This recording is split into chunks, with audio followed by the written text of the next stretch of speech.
the 2003 Homecoming Coronation. I am John Maurer, and this is Carla Kumar. Our theme for this year's homecoming is Top Gun, which was chosen by the GFW High School Student Body. We have a great night planned for you, and we hope you enjoy.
Last year's king, Jesse Gooseberg, and last year's queen, Joni Forstner.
Homecoming King and Queen, Travis Borg and Bethany Werner.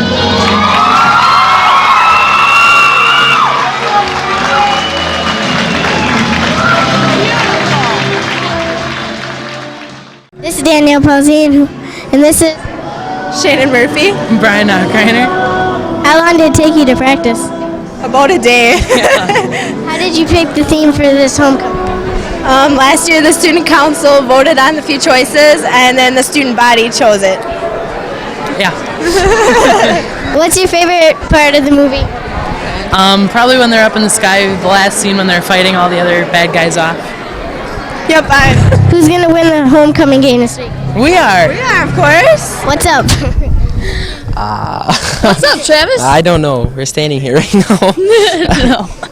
Well, we just won Homecoming King and Queen, and it was a big surprise for both of us. Yeah, we're shocked. Yes. I think we're in a dream yet. Yeah, that's what we said when we were up on the stage. Did you get scared when the lights went off? Yeah. Yeah. They had to push you out there. Yeah, they pushed me out there. That freaked the heck out of me. Did your person push you out? Boomer pushed me right out there. I thought I was gonna fall off the stage. We're gonna win the big football game. So we gonna win? We're gonna win. We're gonna win the game. Thanks for the interview. We'll talk to you later. Okay. You're welcome. Yeah. Thank you.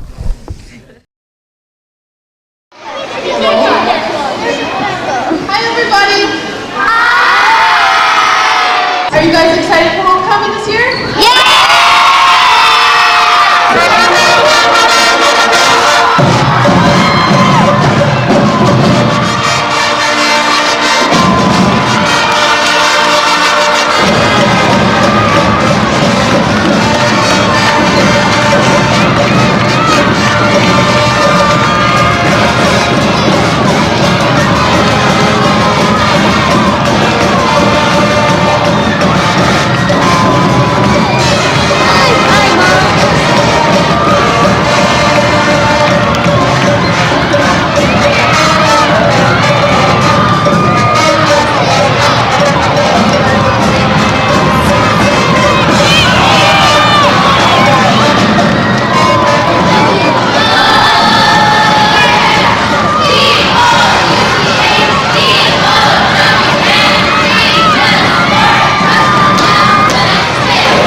Hi, my name is McCartney Larson, and I'm at the GFW homecoming game. Let's ask some people what they like about homecoming.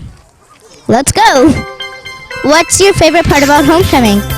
Hanging with friends. High five. Good one. The parade and the game. All the students get really excited about it. It's nice to see.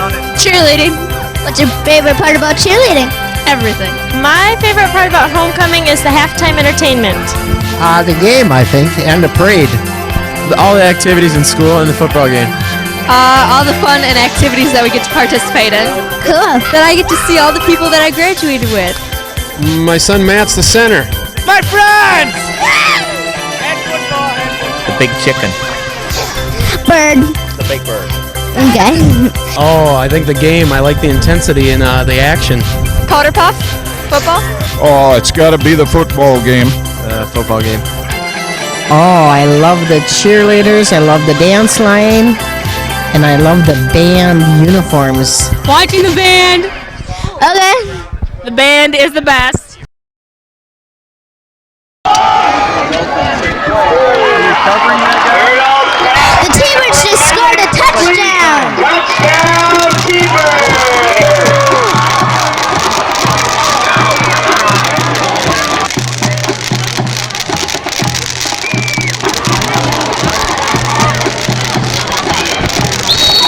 The extra point is good!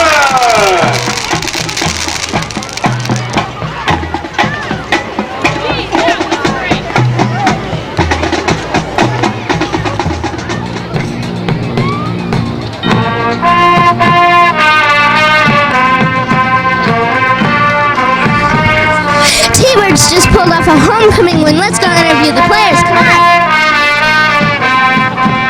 Woohoo!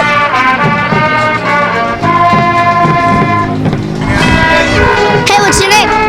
Travis Forward. Aren't you the homecoming king? Yeah, I'm the homecoming king. Who's the queen? Bethany Werner. Bethany Werner. How did you like it? It was fun. It was a lot of fun. We come out to play hard, play some hard-nosed football. Yeah. Well, thanks. Bye.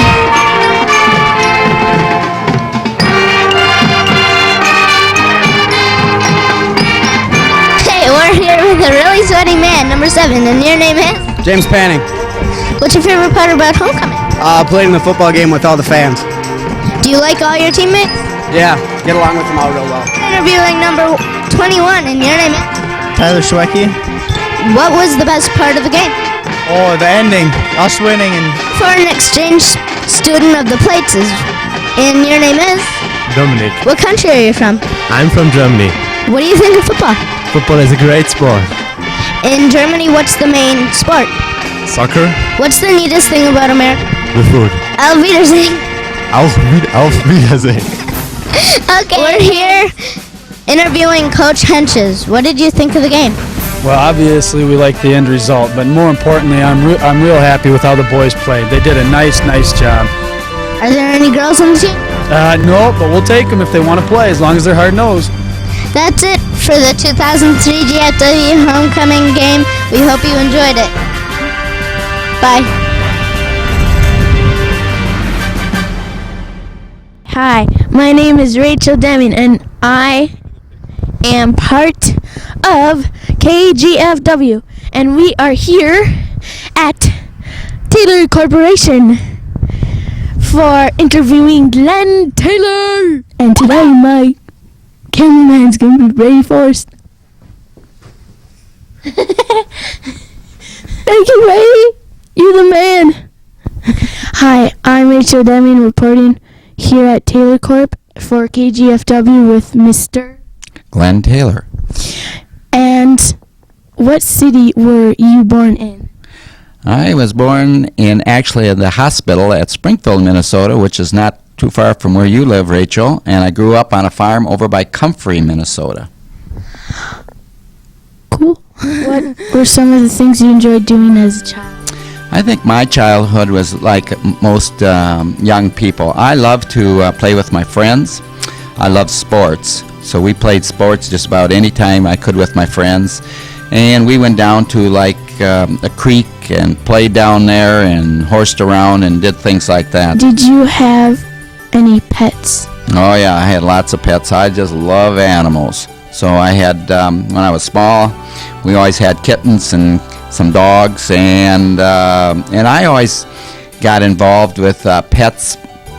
Like we would catch some rabbits and then kind of tame them, and I'd catch some pigeons in the barn and I tamed them. I still have lots of pets today. How many pigeons do you have? I have a special kind of a pigeon now. It's called rollers, and they're the goofiest pigeons. You let them go, and they fly in a circle. They go round and round, just this, and they do somersaults in the air. And we raise those, and I have right now 45 of them at my place in Mankato, and then out on the farm where we raise them as little ones and stuff like that. We have another 40 some out there that we're raising and stuff like that. So we fly those every day, and they're pretty tame, and they come back in every night into their pen just because they want to be fed, and they'll let you pick them up and pet them and stuff like that. So that's one of the birds that I like. Do you have any favorite kind of music? Yeah, I'm just like probably, well, maybe your dad and mom aren't that old, but I'm kind of one of these guys that still likes the music when I grew up. So it's kind of like the 50s and the 60s and the 70s music and stuff like this here. So I think I have tapes of that, and when I'm in the car, I play those songs that I remembered when I was younger and stuff like that. I think that when you sort of grow up, you like the music of that time. What goals did you set in your life? Oh, one time I set a goal that I wanted to be a millionaire. And I didn't even know what a millionaire was, but when I got out of college, I said, I wonder what it would be like, and I wrote a plan of how to do that. And I was one of those really fortunate people. So I wrote down a goal, a plan to do that. A lot of people ask me, was your goal to own the Timberwolves? And I'm saying, nope, I never thought about that. That was never my goal at all. It just sort of kind of happened. But probably my other goal was that to run a company and to be a leader. I always wanted to be the leader of some group. So I thought, when I went to school, I thought I was going to be a teacher. And I got my teaching degree, and I thought someday I'm going to be the superintendent of the school. I want to be the person that leads that. So I've always thought I wanted to be a leader of something. So that's probably the most important goal that I've set for myself, is try to be a leader of some organization and to lead it and to help people and to be successful. Well, getting to work now, what does the word success mean to you?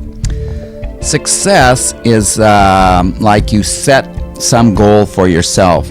It would be the same as if you were a student or if you're working. You kind of say, I'm going to try to get through the 4th grade. I'm going to try to get these grades and do the best I can. And then if you achieve your own goal that you set for yourself, then I call that success. So for me in business, success is that we take a group of people and we try to build a business, and we say we want to build this business up and have jobs for everybody and take care of our customers. And if we do that, then I think we're successful in doing it. So it's like setting your own goal for yourself and then achieving it. And I like to do it with a group of people. That's how I measure success. Who were your role models when you were growing up? I don't have any particular one, but they would be probably growing up in Comfrey. A lot of them were my teachers, because my teachers were very helpful to me. They were some of the neighbors, especially if it was like a neighbor. I had some neighbors that were farmers, and that would answer my questions. I always had a million questions about farming, and a lot of people didn't want to talk about it, but a few people would tell you everything they knew about it. And I think, I'm really appreciative of my mom and my dad for different things. My mom was always like, you got to study hard and do things like that. And my dad was like, work hard and be competitive in sports and stuff like that. So they were really helpful to me to make sure that I ended up being a good student, which I'm really thankful nowadays that they made me do that. What is the most memorable time of your life? They would be kind of things that have to do with your family. They would have to be things like when your children are born, or your children do things that are, like really neat things or stuff like that there. My things are mostly around the things that are like the most important to me are kind of like family things. And I think it's probably, again, not unlike, though I've done some really interesting things in my life, and I've traveled and I've seen some things, but I think the most important ones always come back to family. So it's the natural things of seeing your kids grow up, or seeing your kids graduate, or seeing your kids achieve something like this here. You're a dad first above all else. Even if you're a businessman, or even if, some people say I made a lot of money and stuff like this here. Those are all nice things, but they are probably not your best things that you remember. When people look back at your life, how do you want to be remembered? I want to be remembered as being a good person, a caring person. That I wanted to more get down that when it really got down to it, that Glenn cared about people and he helped people, and that he used his resources, meaning kind of like money or my God-given gifts, to help other people. That's what I think would be my most important goal, or kind of a wish would be, that I'd be remembered for. I'm a really big fan of Timberwolves. Who inspired you to be the owner? Well, it didn't work out that way, Rachel. The way it worked out is that they were going to leave Minnesota, and I think they couldn't find anybody else that would buy the club and take it. So I don't know if I got inspired, but all of a sudden I went up there and looked at it, and I thought, I could probably do it. I could probably make it be a successful team. I could probably make it be a profitable team, a good business, and do it the right way. So it was just one of those things that happened all in 1 week, and it's been really fun. I'm a big fan of the Timberwolves, and I'm going up there tonight, and I hope we win. And I'm just like you. I yell and scream, and sometimes I'm really happy, and sometimes I'm really sad, and I'm more of a fan than anything else. So I really enjoy it. I'm glad you're a fan. Well, thanks for the interview. Well, I got one more thing to say. The most important thing I want to tell you and your audience, the most important thing that's happened to me is that I got a good education. I couldn't have been the owner of the Timberwolves. I couldn't have probably had the chance to do the things as a father, or being a businessman, or all these things that I have, and you kids are all kind of in small towns, kind of growing up. But I'm to tell you is, even though you're really young now, you guys do the very best you can at school. Because if you do good at school, then when you get older, like myself, well, not this old, but as you get older, like 20 or 21, and you get and this type of stuff, you can choose what you want to do in life, and the education allows you to do that. So I know it's hard when we're young to remember to be a good student. And what is a good student? A good student is somebody that just does the very best they can. It doesn't mean that you're perfect in everything, because none of us are perfect. But when you go to school, just remember to work hard, do the best you can, and that'll help you later in life. And I'm saying that's probably the one thing that I am so happy about, that I was able to get a good education. And even though I went to a small school, I got a good education. Then I went to Mankato here, which is a public institution, but they gave me a good education. So we in Minnesota here have a chance to get a good education, and we must not miss that opportunity. So Rachel, you and your friends here, that's what I hope that you will remember from this interview. Thanks very much. You're very welcome. Hello, this is Kyler Ricky reporting for KGFW, and we are right in front of the KEEZ-FM radio station, and we are going to be interviewing Greg Travis from Z99. Let's go check it out. This is Kyler Ricky reporting for KGFW, and we are interviewing Greg Travis. How long have you been a DJ? I've been a DJ since 1991, so I think that'd be about, 12 or 13 years, something like that. Why are there so many Chinese restaurants in Mankato and no Italian ones? I don't know. Don't you think we need an Olive Garden or something here? That would be good, wouldn't it? Yeah. Pasta, lasagna, that bread, the bottomless salad bowl. It would be really good. I like Chinese. I eat a lot of Chinese, but yeah, we need Italian, don't we? Yeah. What books do you like to read?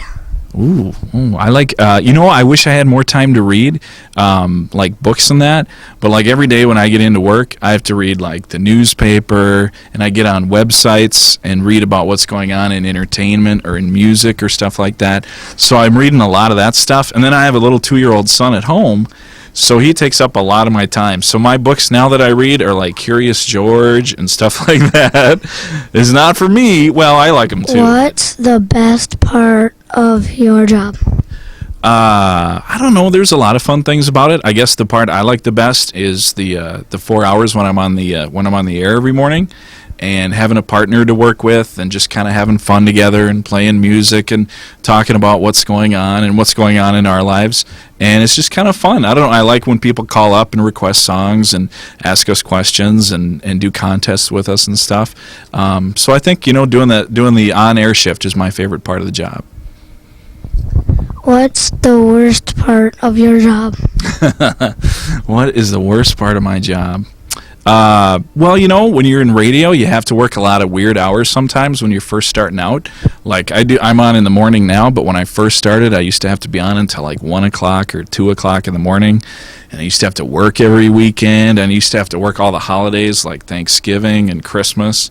So that was kind of hard, I guess. You kind of got to work some weird hours. What are some things that you like doing as a kid? Well, when I was a kid, I had a very active imagination, if you can believe it or not. I think I still do. But so I used to pretend things a lot. I used to pretend to be like a garbage man or a minister, or I used to pretend to do radio too. I used to have my stereo set up in my bedroom, and I'd play songs and stuff, and I had a microphone just kind of like this one, and I'd talk into it and stuff, and I had my own little radio station going on. So I kind of like doing that, just imagining different things and playing with my friends. And I like sports a lot, so I played baseball and football a lot. So I like doing that stuff when I was a kid. Do you have any pets? Yes. Yep. I have a cat that we adopted from the Humane Society in Mankato, and we were taking care of it, and we were supposed to give it back, but we liked it too much. We kind of fell in love with the cat, so we named him Snuggles because he used to always snuggle up with us, with my wife and me, and so we've had that cat about 4 years. And he's a big fat cat now because he eats all the table scraps that fall. So we have a cat. Now my wife wants to get a dog, but I'm not sure about that. So we're trying to decide on that one. Do you have any advice for me if I wanted to go on the radio? Well, you're getting some good practice right now. holding that microphone and asking people questions, that's good. Reading a lot is really good, and speaking, if you can practice speaking to other people, and you're doing that right now. And then knowing a lot about current events, about what's happening in the news or what's happening in sports or in entertainment. Practice those things and do real well in school. And maybe someday, if you live by a radio station, ask them if you can work there part-time and be willing to do anything and work whatever crazy hours they ask you to. And that's probably the best way to get into it. How do you know which buttons to press? Well, it looks pretty confusing, doesn't it? And now, when I got into radio, it didn't have anything to do with computers or anything. But now everything's all run by computer, all our music, and we can put our voices in there and make it sound like we're on the radio. And you just kind of learn it as you go along. You learn a few of the basics, and then you keep kind of adding to it. And new stuff comes out. You learn how that works. And, and if you don't know, you just ask, and other people know and show you and kind of teach you. And it's good to ask questions because you learn a lot. You learn how a lot of different stuff works. Do you have a favorite kind of music that you listen to? Well, I like all kinds of music, though. I like the music we play, and I like country music. I like older music like Frank Sinatra or Elvis or Beach Boys, stuff like that. When I'm at home, I listen to a little bit of everything. My wife and my cat and my son never know what's going to come on when I turn something on. I like it all. Who's your role model when you were growing up? I was such a sports nut, that it was usually sports people. And so, I'm from Minnesota my whole life, so I liked all the Twins players and Vikings players and hockey players. And so I guess my role models were the people on those teams that I liked, and like Harmon Killebrew and Kirby Puckett and Tony Oliva and those guys. Those are kind of my heroes when I was growing up. What does the word success mean to you? I think the word success means that you're accomplishing what you set out to do. And I think, when you have a goal and you set out to achieve it, and then you work really hard to do it, and then at the end you do what you set out to do, I think that's a good definition of success. When people look back at your life, how do you want to be remembered? Well, I guess I want to be remembered professionally as someone that people enjoyed listening to, and maybe had a couple of laughs or two while they were listening to my show. And then I guess as a person, I want to be known as a good son and a good father and a good husband and a good brother. And I just want people to think that I was a kind person. Thank you for your interview. Well, thank you for coming. I'm glad I could talk to you. Thanks very much.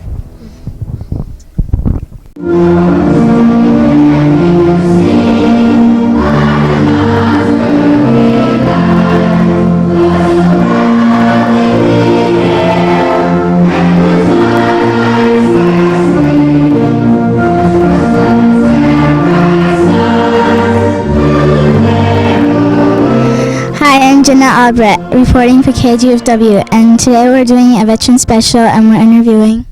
This is Marion Woods. Were you drafted or did you enlist? I enlisted. Where were you living at the time? On a farm by near St. George, Minnesota. What were your first days like in the service? Different. But they were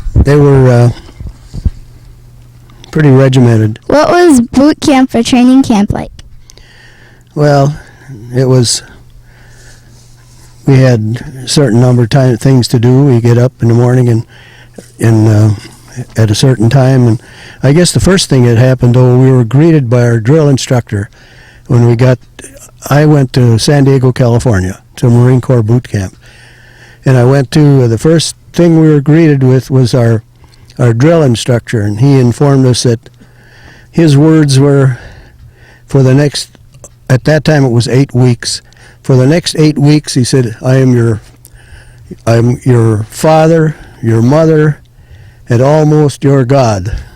And that was a statement we were greeted with, I think, the first hour we were there. Which war did you serve in? World War II. Where exactly did you go? We were in the Pacific. We went by ship to Hawaii, and then I was on Guam, And from Guam, we went to a place called Iwo Jima. What was your job or your assignment?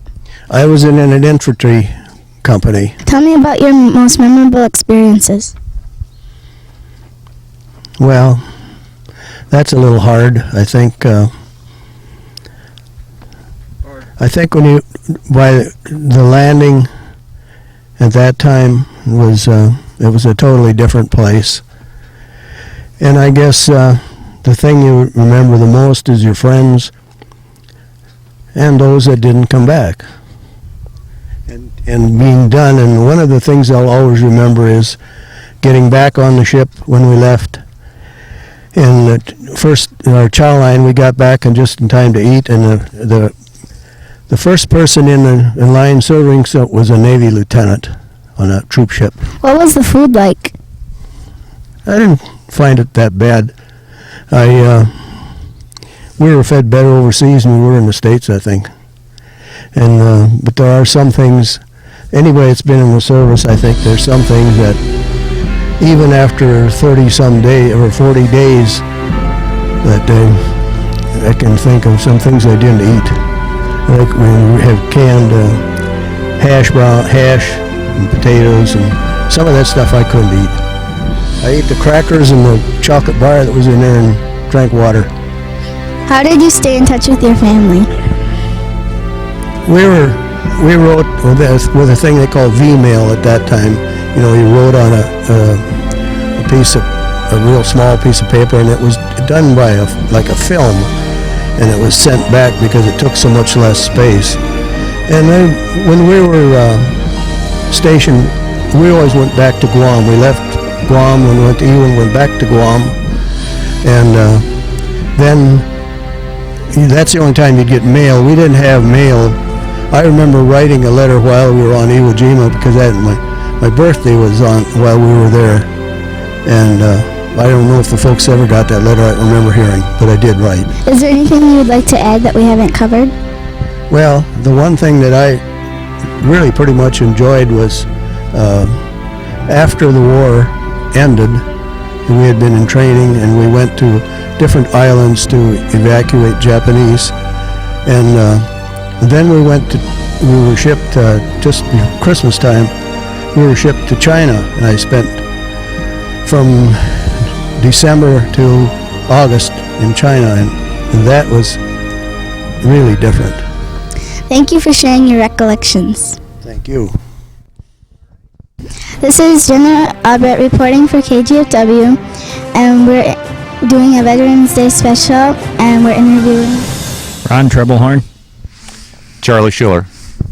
Were you drafted or did you enlist? I enlisted. I was drafted.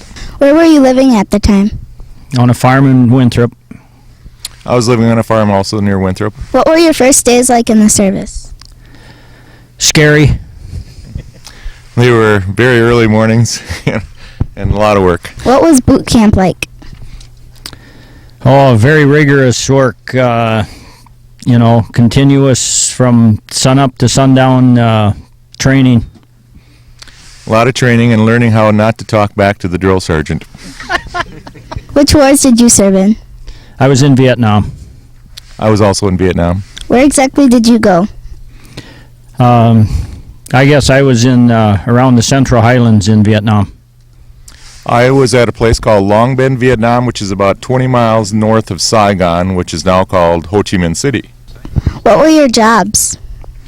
I was platoon sergeant and in charge of 13 bulldozers, and we cleared jungle.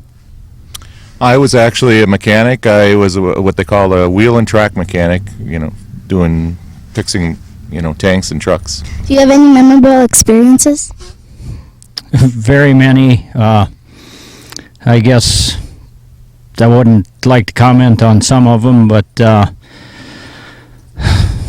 the one of them, I guess, was when we landed in the country. We were the first ones to land at a new airstrip, and it seemed like the plane just fell out of the sky to land because they landed and went on to go again. They virtually threw us out of the plane so they could take off again. Oh, I have, a lot of memorable experiences. When I first got to Vietnam, when you come to the edge of the plane, to get off the plane, it's so hot that you have to take a second breath because it was so hot.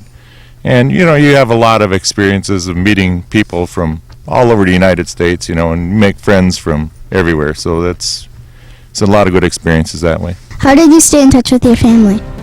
Oh, we wrote letters. The mail was pretty slow, but if I remember right, I think it took about 2 weeks for a letter to go one way, and that was basically the only way we had to contact with family.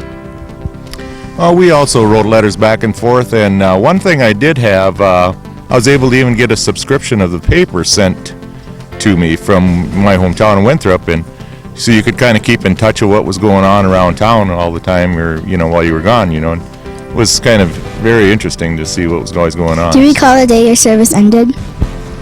Oh yeah, it was a pretty joyous day. Yes, I can also remember when we left Vietnam.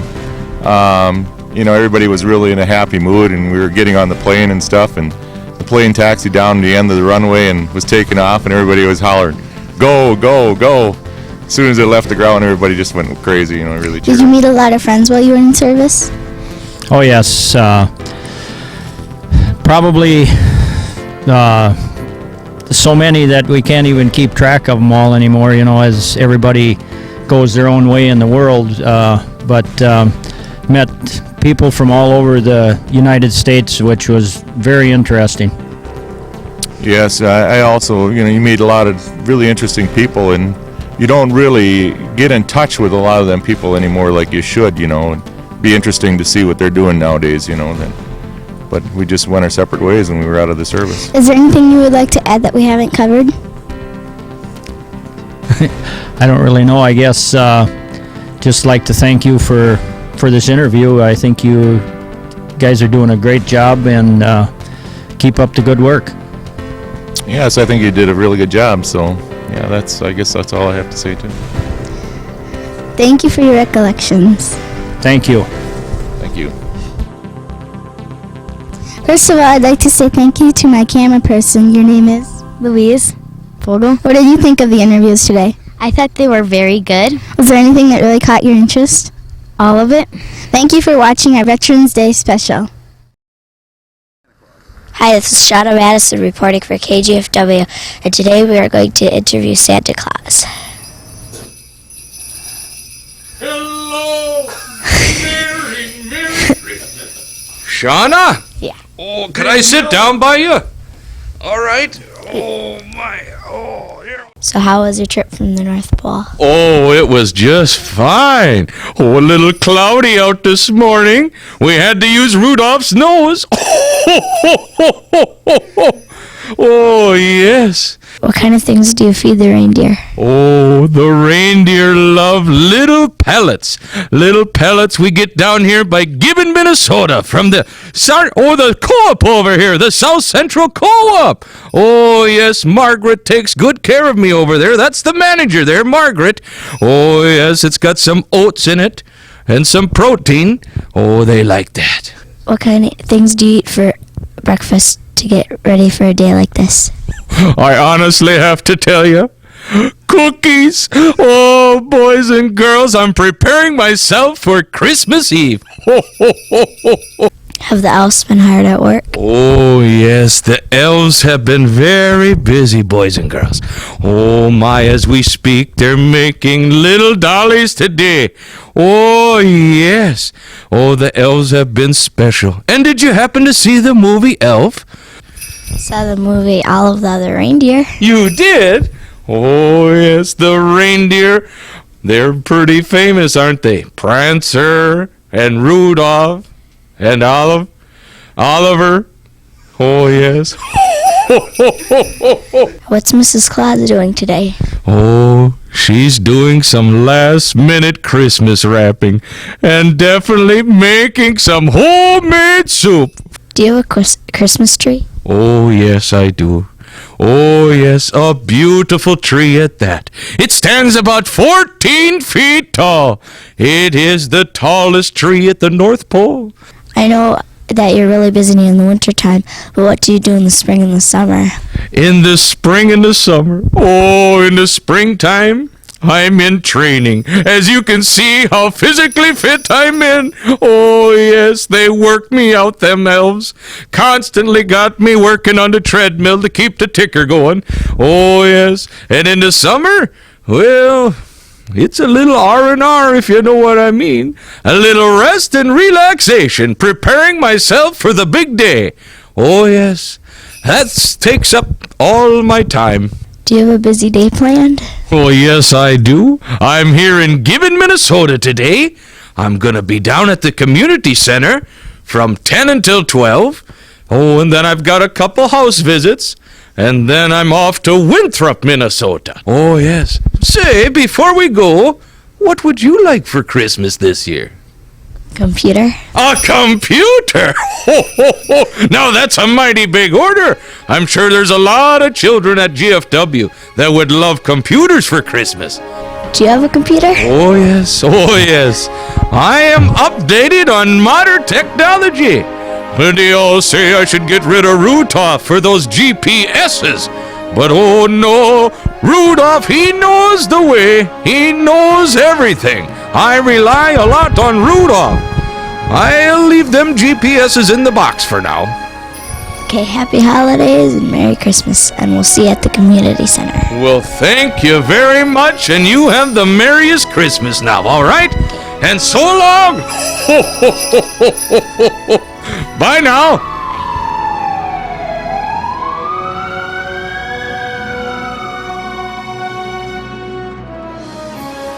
Hi, this is Shauna Madison at the Gibbon Community Center. Let's go ask people what their favorite part about the holiday is. What's your favorite part about the holidays? When Santa Claus comes. I like presents. Hi, I'm Bruno. My favorite part is about Santa. Christmas services on Christmas Day and Christmas Eve. Santa Claus. When Santa Claus comes to our house. Getting all the presents. I think getting together with friends and family. Opening presents. What he said. Family, definitely family. About decorating Christmas trees. Oh, everybody getting together and seeing Santa Claus and eating all the food that I baked. Thank you. Opening presents. Bringing presents. Presents. Getting the family together. All the good food. All the Christmas lights. Opening up presents. Presents. Santa. Jingle bells. Eating lutefisk, the best part of all. The smell, the aroma is excellent. You have to try some yet this year. It smells really bad.